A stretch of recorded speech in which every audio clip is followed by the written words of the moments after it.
কেউ দোষী হলে বিচারের মাধ্যমে হবে, তবে অবশ্যই বিচারের নামে অবিচারের মাধ্যমে নয়, সুবিচারের মাধ্যমে। কেউ যদি অপরাধ করে তাকে শাস্তি দিতে হবে। বিগত সরকার সুবিচারকে নির্বাসনে পাঠিয়েছিল।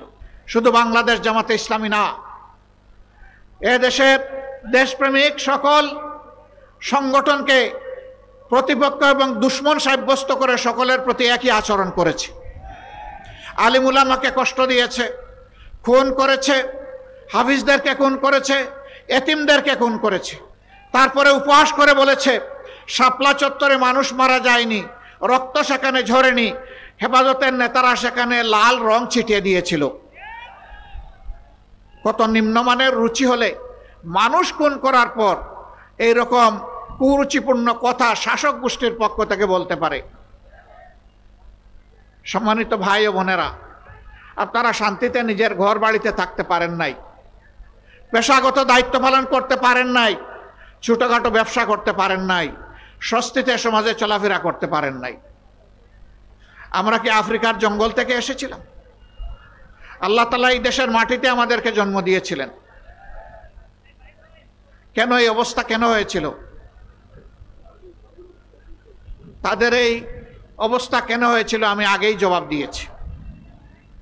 তারা ধারণা করেছিল নেতৃবৃন্দকে খুন করে, কর্মীদেরকে খুন এবং গুম করে, পঙ্গু করে, জেলে দিয়ে, ভয় দেখিয়ে এই সংগঠনকে তারা স্তব্ধ করে দেবে, মাটির নিচে পাঠিয়ে দেবে।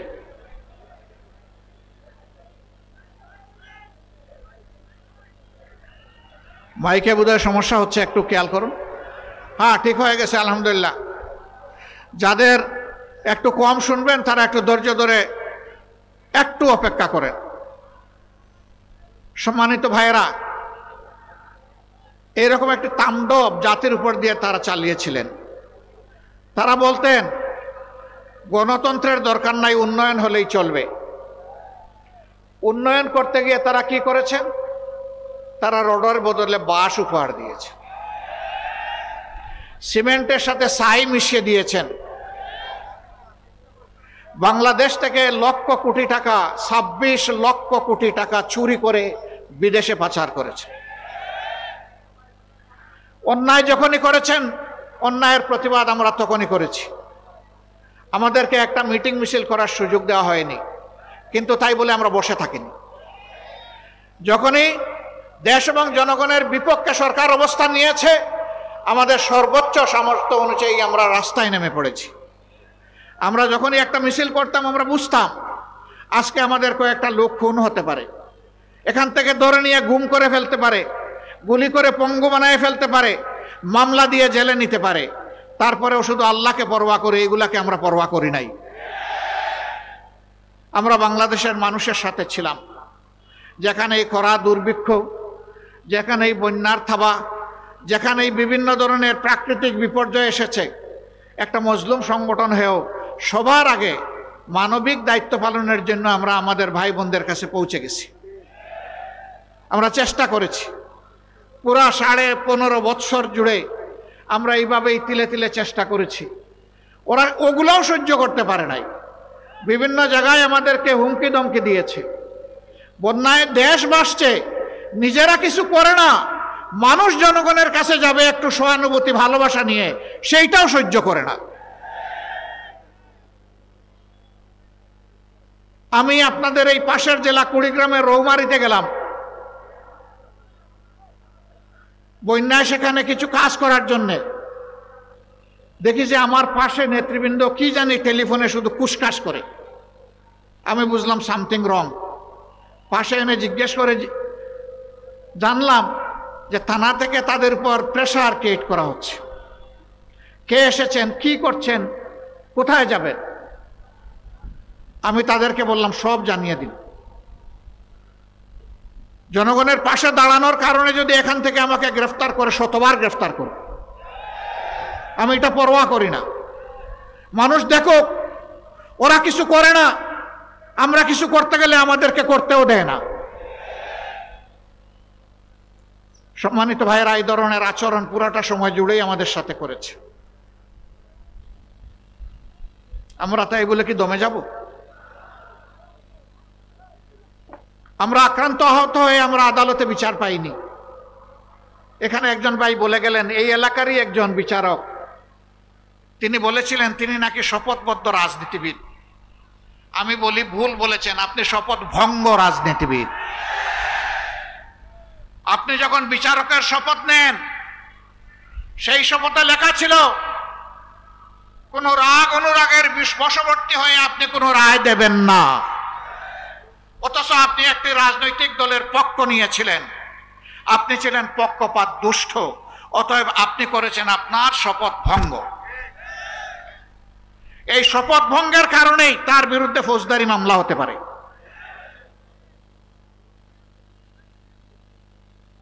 এইভাবে তারা বিচার বিভাগকে ধ্বংস করেছে, নির্বাচন কমিশনকে বশীভূত করেছে, গোলাম বানিয়েছে। বাংলাদেশের মানুষকে তারা চেয়েছিল তাদের গোলাম বানাতে। আল্লাহ তাআলা আমাদেরকে মুক্তি দিয়েছেন।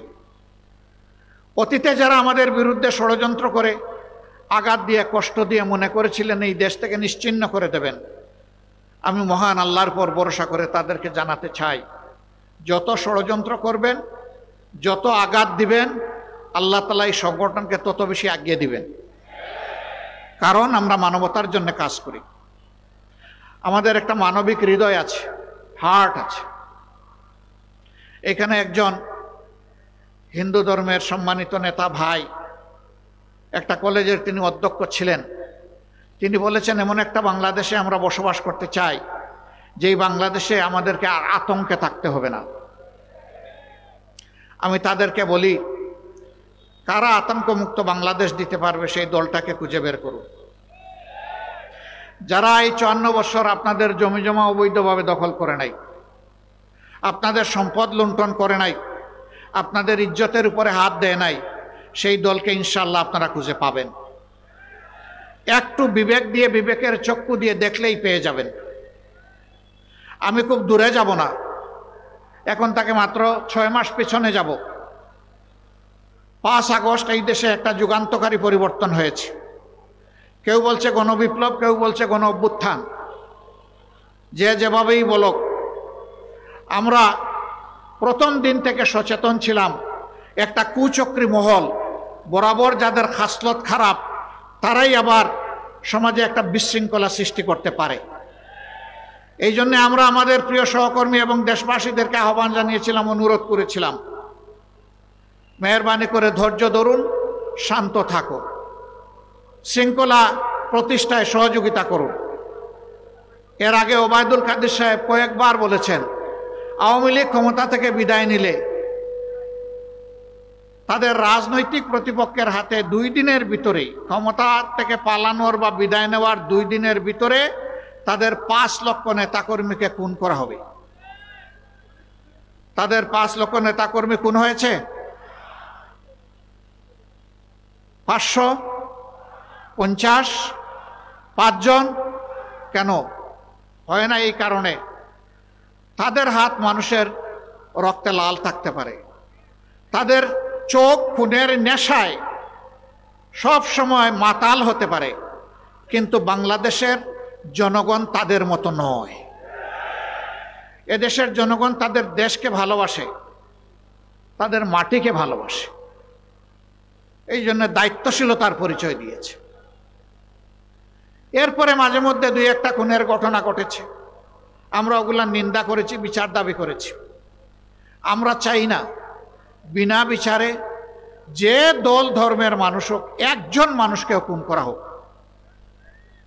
কেউ দোষী হলে বিচারের মাধ্যমে হবে, তবে অবশ্যই বিচারের নামে অবিচারের মাধ্যমে নয়, সুবিচারের মাধ্যমে। কেউ যদি অপরাধ করে তাকে শাস্তি দিতে হবে। বিগত সরকার সুবিচারকে নির্বাসনে পাঠিয়েছিল, এই জন্য এই বিচারপতিরা দম্ভভরে বলতে পেরেছিল যে আমরা শপথবদ্ধ রাজনীতিবিদ। এই কথার যারা প্রতিবাদ করেছিল সেই আইনজীবীদেরকে পরবর্তী পর্যায়ে হেনস্থ করা হয়েছে, অথচ এই আইনজীবীদেরকে পুরস্কৃত করার কথা ছিল।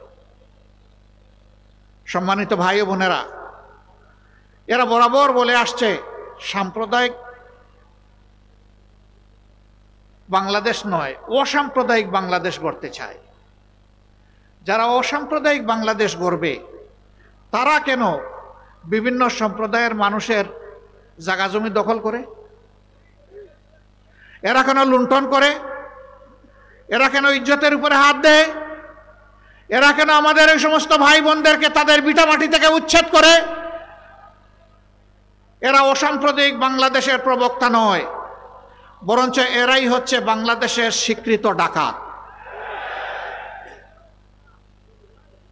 আমরা বর্তমান সরকারকে বলি, অনেক সংস্কার করার ব্যাপারে আপনারা হাত দিয়েছেন, যতটা সম্ভব করুন, তবে আরেকটা বিষয়ে হাত দেন। একটা নিরপেক্ষ সরকার এটা পারবে, দলীয় সরকার হয়তো বা এটা করবে না।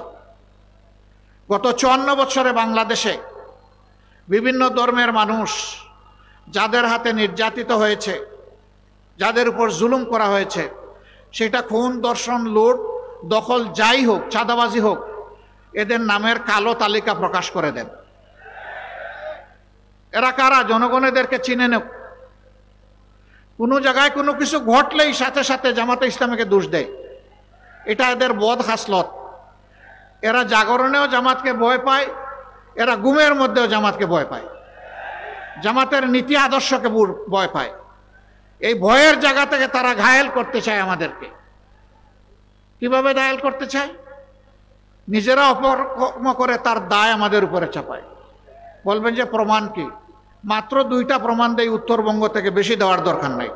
হাজার হাজার প্রমাণ আছে।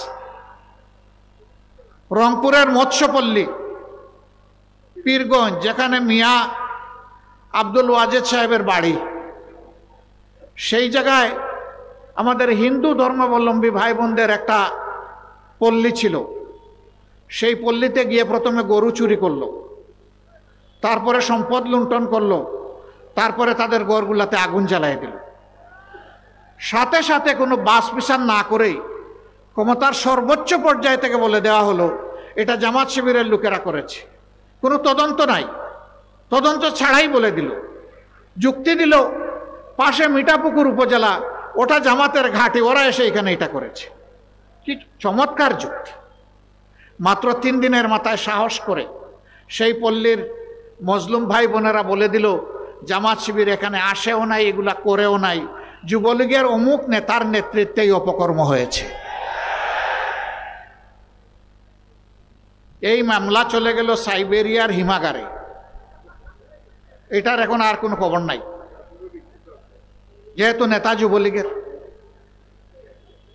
পানিতে কূপ দিলে কূপ এসে নিজের হাঁটুতে লাগে, তো হাঁটু বাঁচানোর জন্য মামলাই হতো।